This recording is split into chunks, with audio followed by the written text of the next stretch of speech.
अस्सलामुअलैकुम, आप देख रहे हैं ZTV HD और मैं हूं सादिया बतौल।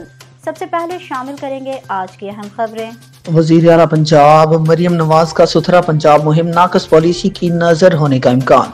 हासिलपुर से अपडेट दे रहे हैं, ठेकेदार वेस्ट मैनेजमेंट की नाअहली या अमला सफाई की गफलत। हैवी मशीनरी और कसीर तादाद में अमला सफाई होने के बावजूद अंदरून शहर सफाई के नाकस इंतजाम। दिन चढ़े झाड़ू लगाना मामूल बन गया। धूल मिट्टी की वजह से दुकानदारों शहरियों को अजियत का सामना। मोहतरमा मरियम नवाज का सुथरा पंजाब मुहिम नाकस पॉलिसी की नजर होने का इम्कान।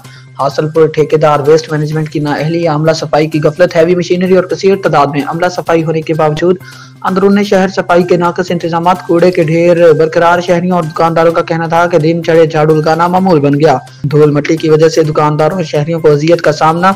धूल मिट्टी की वजह से शहरी गले, आंखों और नाक की बीमारियों में मुब्तला होने लगे। सिविल सोसाइटी और समाजी हलकों ने वज़ीर आला पंजाब से फिलफोर नोटिस लेकर धूल मिट्टी की अजियत से बचने के लिए बरवक्त सफाई सुथराई के निज़ाम को बेहतर बनाने का मुतालबा किया है। फिलवक्त के लिए न्यूज़ स्टूडियो से इतना ही। मज़ीद खबरों और अपडेट्स के लिए देखते रहिए ZTV HD।